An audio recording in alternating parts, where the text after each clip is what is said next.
murongo wa telefone twumve umuvugizi wa ekipe ya Rayon Sport n'umuryango. Umuvugizi waramutse neza? Baramutse neza bindi. Mumeze neza? Si cyane ariko turaho uyu muntu ahumeka ashima Imana. Okay. Amakuru agezweho muri Rayon Sport ubu nayahe? Dufite inkuru nshyashya twifuza kubagezaho. Ikipe ya Rayon Sport twari batangarije ku munsi w'ejo ko twiteguye neza kwakirira umunsi w'igikombe muri Amahoro Stadium ivuguruye. Hari abaye ibiganiro hagati ya Rayon Sport n'abayimanaginga twabyemerewe mu buryo bwose, ariko kubera impamvu zitaduturutseho zatunguranye ntabwo bigikunze ko Rayon Sport yakirira iyo match muri Amahoro Stadium, irayakirira muri Kigali Pele Stadium. Ekipe tuzakina mu bagabo no mu bagore ntiyahindutse, ni ekipe ya Azam FC mu bagabo na KWMP mu bagore. Hanyuma internet twatanze ntiyahindutse, amatike ntiyahindutse, icyo twahinduye ni venue. Izindi nikazabayemo ni ibijyanye n'amatike.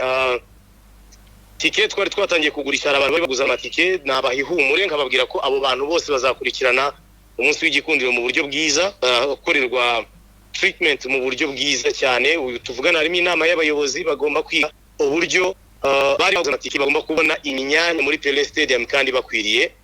Hanyuma abazi batarayagura nababwira ko abahinduka mu by'amatike, tike ubu ngubu ni amafaranga 5,000 hadatwikiriye, amafaranga 10,000 ahatwikiriye, amafaranga 20,000 muri VIP n'amafaranga 50,000 muri VVIP.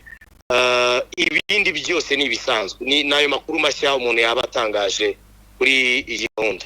Abamanaginga Stade Amahoro bababwiye impamvu batayibahaye tabonetse nako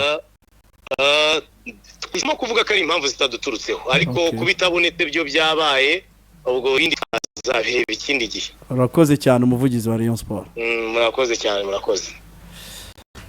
Amakuru rero ajya abura. Ntaga amakuru ajya abura pe. Ubwo rero impinduka ngira ngo tumvikanye, tumuzamushimire cyane umuvugizi wa ekipe ya Rayon n'umuryango muri rusange. Gahunda rero ya Rayon yagomba kubera ku Mahoro irahindutse, ubwo irajyanwa muri Pele Stadium. Niyo mpamvu nabona gusohoka mu kanya niyo agomba uri murajya gukurura Bwana Lucas. Oya narimbonye bivugwa ku ma social media mu kanya, nanjye narimbajije umwe mu bantu bo muri Rayon Sport ambwira ko ari byo. Rayon Sport ntabwo bamenyeshejwe ko Stade Amahoro itakibonetse.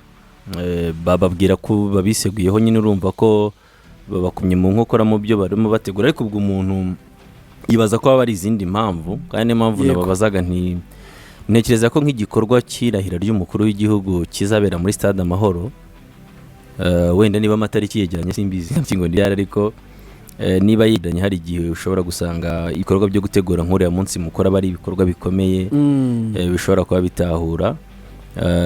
Nta kundi rero ubwo Stade Amahoro ni hari, aba sportif tumenyereye mwa Pele. Nicyo cyiza yuko itabonetse na Pele irahari.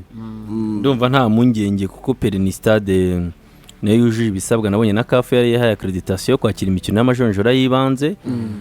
Nk'umuntu ashobora kugira imunyetse nka Pele, polisi, mu gihe wenda Stade Amahoro yabitaraba tayari simbizi, ntago sindi buze kujya muri details kuko wenda babishinzwe.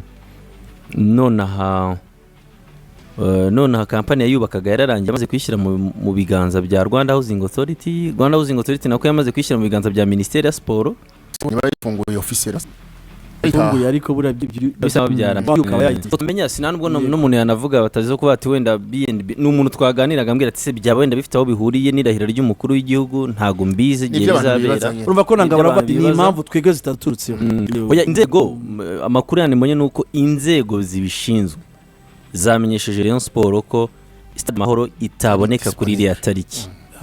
Bana bisegura bavuga ati we are sorry, Stade Amahoro ntabwo yaboneka kuri iriya tariki ya 3, ni kuwa 6 rego y'icyumweru gitaha. Yego, si kuwa 6 se w'icyumweru gitaha, ntabwo Stade Amahoro yaboneka. Ariko ubwo no kumukureba ntekereza ko n'imikino mpuzamahanga yaba polisi ariko polisi yatanze Inyamirambo, yatanze Pele Stadium, Pele ni ishobora gukinira hari kandi wenda ho harimo n'ubundi minsi 20 nyuma yaho cyane, ko umukino ushobora kuzatariki 24 cyangwa se 24 z'ukwezi kuko izabanza hanze icyo gihe wenda nibwo wavuga uti nabwo wenda bishobora kuba yaramaze kuboneka ariko weekend itaha ntabwo stade amahoro yaboneka ubwo rero Rayon Sport iroburije gutwara